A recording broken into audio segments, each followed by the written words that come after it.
Daniel Mercer told his wife Erica that their marriage was over. Less than 12 hours later, he was dead. His car twisted in a ravine under circumstances that no one could explain.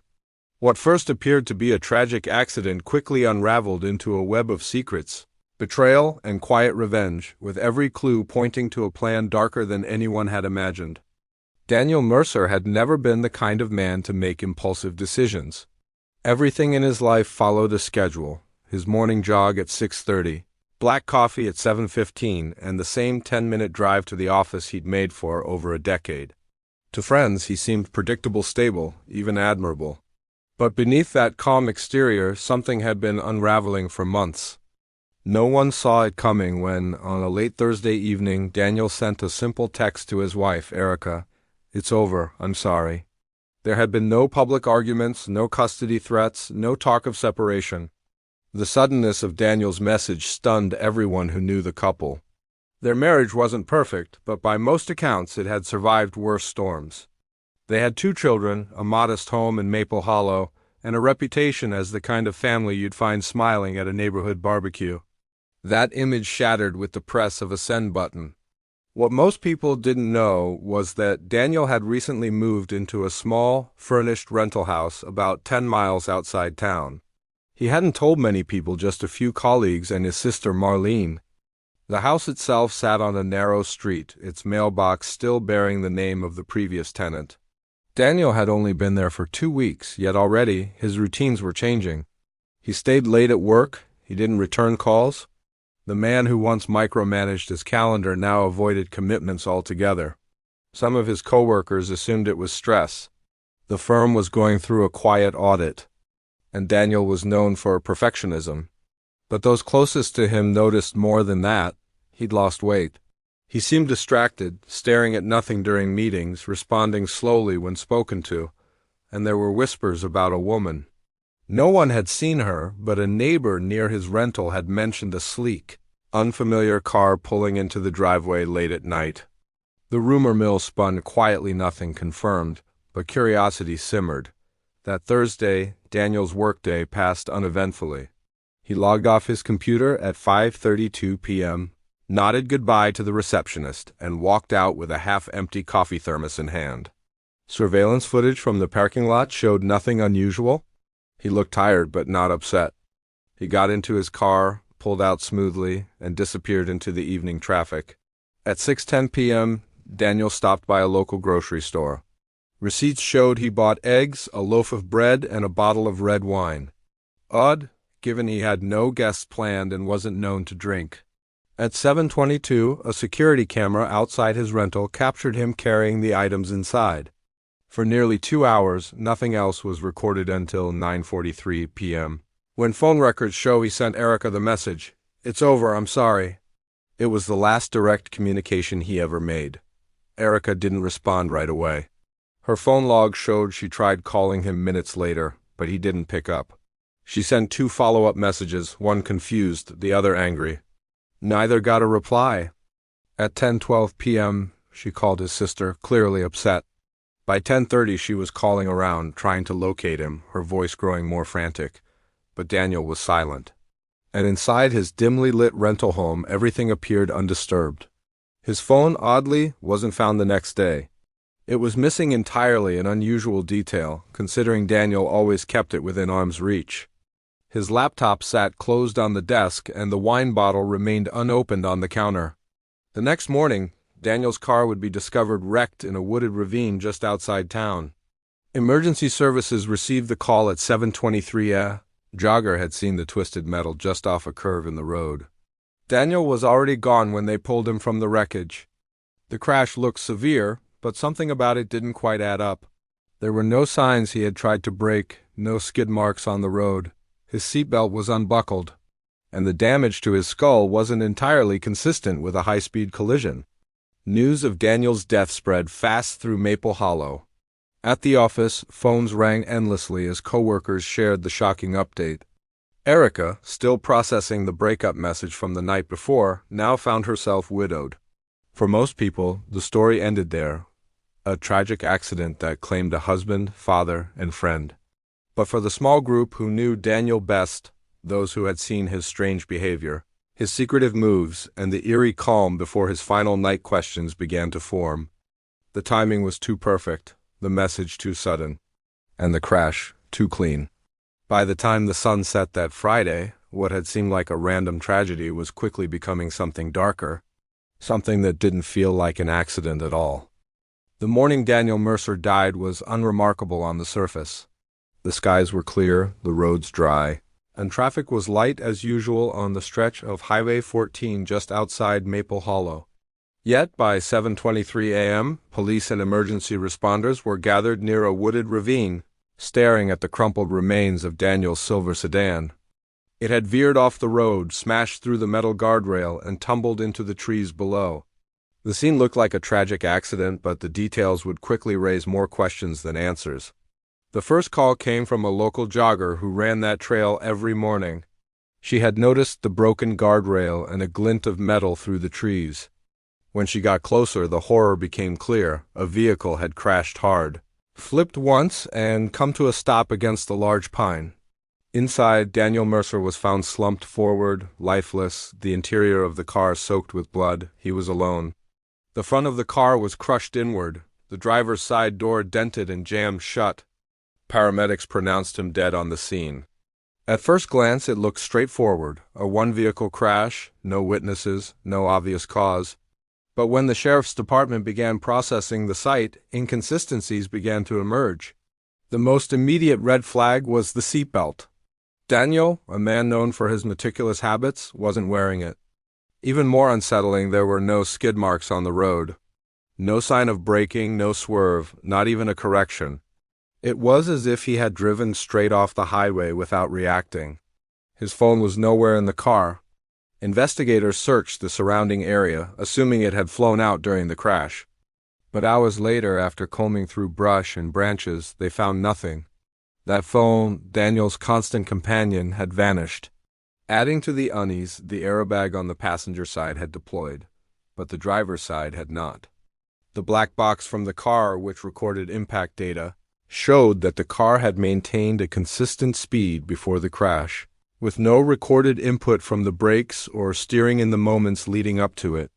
When the body was examined, the medical examiner noted bruises along Daniel's jawline and temple, more severe than what might be expected from a seatbelt-less collision. There was also a specific fracture in the skull that suggested a blow from an object. It didn't rule out the crash as the cause of death, but it raised the possibility that Daniel had been struck before the car ever left the road. Toxicology results came back clean, no alcohol, no drugs. His last meal had been the previous evening, grocery items found at his rental house. Police began to piece together a timeline. Daniel had sent the breakup message to Erica at 9:43 p.m. and was last seen on camera at the gas station around 6:35 a.m. The next morning, buying a cup of black coffee, he didn't appear distressed. He wore a dark sweater, jeans, and his usual watch. He wasn't in a hurry. Security footage showed him calmly returning to his car and driving away. Roughly 25 minutes later, he was dead.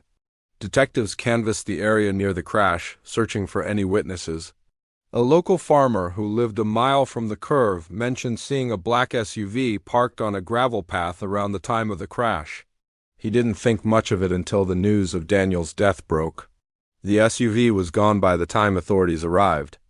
Traffic cameras from that section of the highway were limited. One position near the on-ramp caught Daniel's car entering, followed shortly by a dark SUV that appeared to be following at a steady distance. The make and model were unclear, and the plate wasn't legible due to glare from the morning sun. Still, it was the only other vehicle seen near Daniel that morning. While authorities couldn't declare foul play immediately, the odd collection of clues pushed the investigation beyond a routine accident report. Erica was notified of his death by mid-morning. Her reaction was described by police as stunned and subdued. She asked only 2 questions: how it happened, and if anyone else was with him. By the end of that day, Daniel's co-workers, friends, and neighbors were all in a state of disbelief. A man who had seemed to be quietly reorganizing his life was suddenly gone, and no one could explain how or why. The details didn't fit the image of a distracted or suicidal man. He had groceries in the fridge, a full schedule at work, and a bank account with no unusual activity. His life seemed in motion, not in freefall. And yet, the crash scene told a different story. A quiet road, no braking, no phone, and a wound that didn't match the rest. The deeper authorities looked, the less accidental Daniel Mercer's death began to seem. The investigation into Daniel Mercer's death began to shift in tone within days. What had initially appeared to be a tragic car accident was slowly turning into something more unsettling. As investigators combed through his personal life, financial records, and communication history, they started to uncover fragments of a story that didn't quite match the quiet, steady image of the man so many thought they knew. 2 weeks before the crash, Daniel had made an unusual financial move. He closed out an older life insurance policy that had named Erica, his wife, as the beneficiary. In its place, he opened a new one worth $500,000, this time naming a different woman. Her name was Sophie Lake. Sophie was a 34-year-old yoga instructor from the city of Hillridge, about 90 miles away. Daniel had met her 6 months prior at a financial literacy seminar hosted at a downtown hotel. According to emails and messages uncovered by detectives, the two had grown close quickly. Their relationship wasn't just romantic, it was intense. Daniel had sent her money, gifts, and had even spoken about moving to Hillridge permanently. This added an entirely new layer to the investigation. Sophie claimed she hadn't spoken to Daniel in the week leading up to his death. Her tone was calm, almost disconnected when officers interviewed her. She admitted to the affair but denied knowing about the insurance policy. However, receipts and messages told a different story. Just 10 days before the crash, Sophie had deposited a $4,000 check from Daniel into her account, a check memo that simply read, "For the future." Investigators soon learned that Daniel's sudden departure from the family home hadn't been as abrupt as it first seemed. In fact, he had been quietly withdrawing from his old life for months. He'd stopped contributing to the joint savings account he shared with Erica. He'd begun selling personal items, tools, collectibles, and electronics and transferring the funds to an account in his name only. His lease on the rental house had been signed under a different surname, D. Marks. A pattern was starting to form, but it wasn't a clear one. On one hand, it looked like Daniel was preparing to vanish, to start fresh with Sophie, or perhaps simply alone. On the other hand, the secrecy of his actions, the new insurance policy, and the fact that his life ended so abruptly pointed toward something more sinister. A breakthrough came when detectives reviewed surveillance footage from a gas station located a few miles from Daniel's rental home. At 6:35 a.m. the morning of the crash, Daniel was recorded buying a cup of coffee and a bottle of water. He appeared calm and in control. Nothing about his behavior suggested fear or distress. He got back into his car and drove away. However, another camera located on the side of the building captured a second vehicle, a black SUV, pulling into the lot just moments after Daniel left. The SUV didn't park or stop for fuel. It seemed to simply pause for a few seconds, then pull back onto the road and follow the same direction Daniel had taken. The footage was grainy and the license plate wasn't visible, but investigators were able to identify the make and model, a 2014 Ford Explorer. When they cross-referenced vehicle registrations tied to Daniel's known contacts, one match stood out. The SUV was registered to Mike Tanner, Erica's cousin. Mike was a name that hadn't come up before. A former mechanic with a quiet demeanor and a history of financial trouble, he had once borrowed money from Daniel and had been turned down for a second loan a few months before the crash. Investigators found it odd that Mike had not attended the funeral and hadn't reached out to Erica following Daniel's death. When questioned, Mike claimed he had been at home that morning and hadn't spoken to Daniel in over 6 months. But phone records contradicted that. There was a short call between Mike and a burner phone number the night before the crash, a number later traced to a convenience store near Daniel's rental house. By this point, detectives had a growing list of questions and very few clear answers. Daniel's life in the final weeks seemed to straddle two worlds, one where he was trying to escape a failing marriage and rebuild something new, and another where he was being watched, followed, and possibly hunted. The insurance change, the missing phone, the silent SUV, none of it pointed toward coincidence. There was now enough circumstantial evidence to doubt the crash had been accidental, but not enough to call it murder. The case was teetering on the edge of suspicion, and someone out there knew more than they were saying. As investigators dug deeper into Daniel Mercer's final weeks, the focus shifted from his secret relationship to the person who knew him best, his wife, Erica. What began as a routine follow-up interview turned into a critical piece of the puzzle when detectives discovered Erica had hired a private investigator just 15 days before her husband's death. She had suspected Daniel was cheating and she wanted proof. According to the private investigator's report, Erica had become concerned about Daniel's late nights and weekend absences.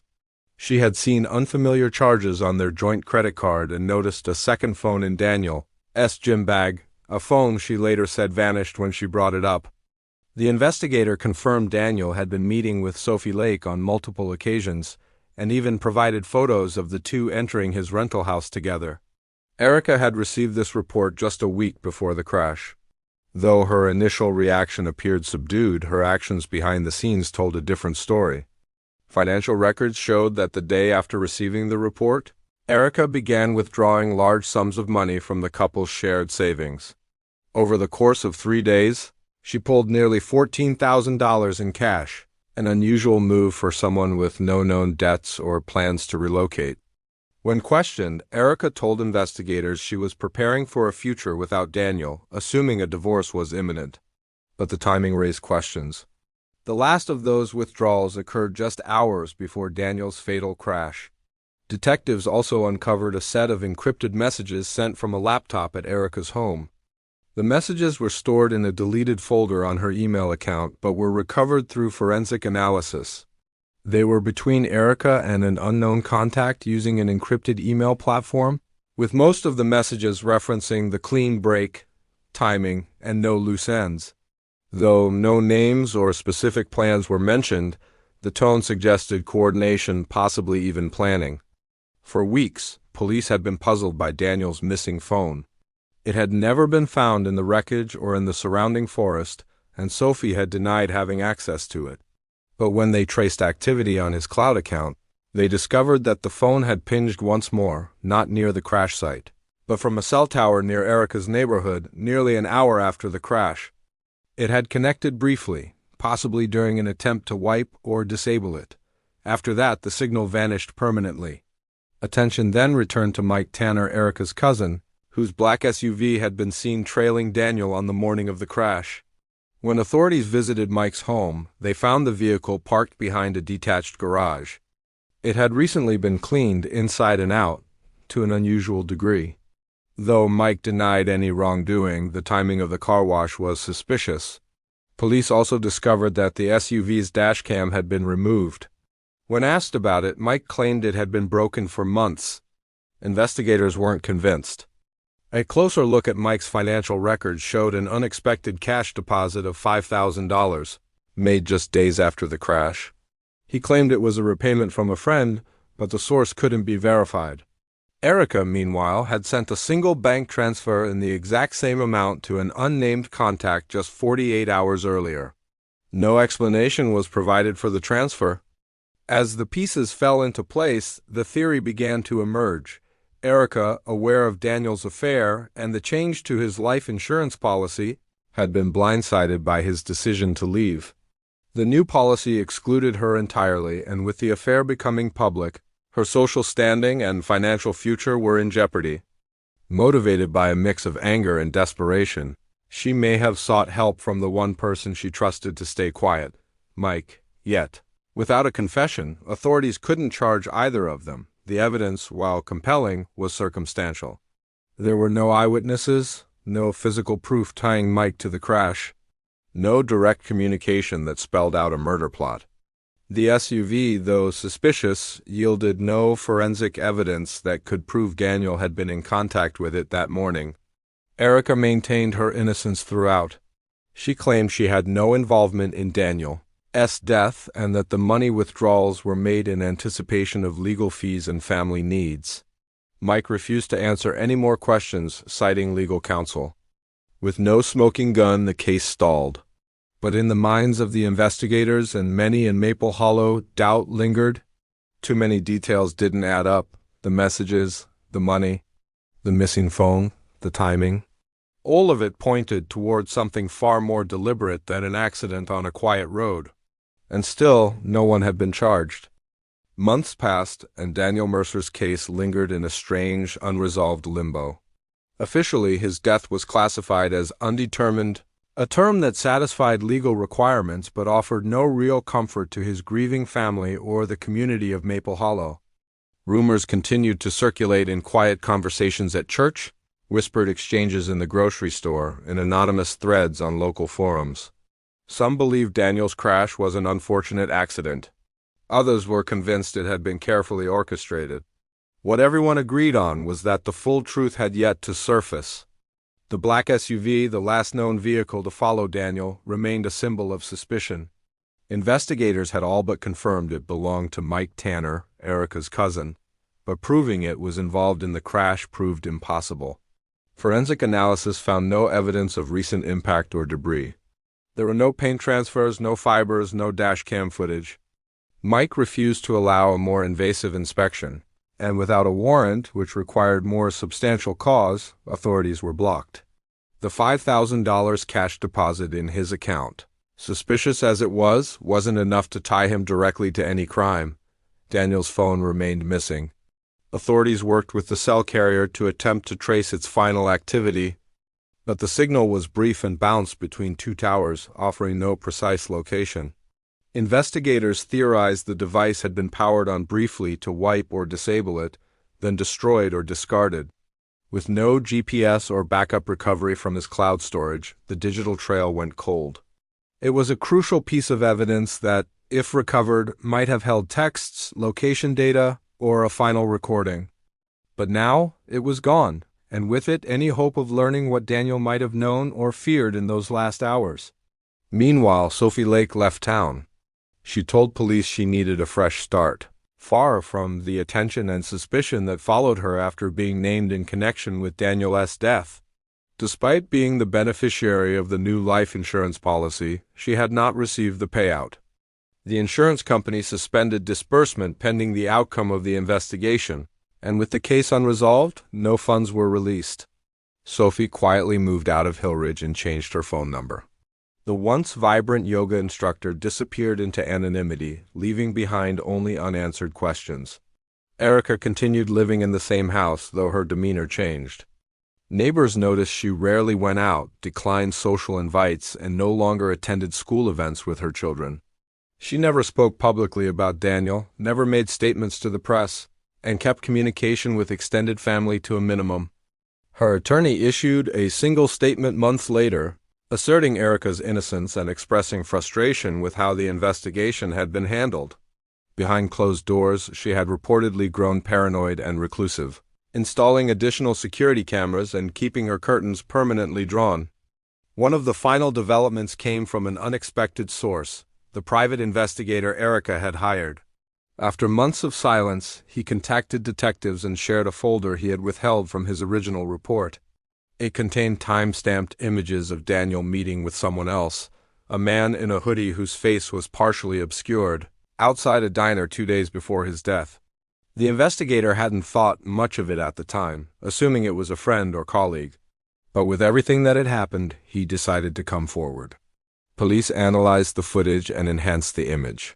Though the identity of the man couldn't be confirmed, his height and build matched Mike Tanner's. His SUV registered to Mike had been spotted just a block away on traffic cam footage during that time frame.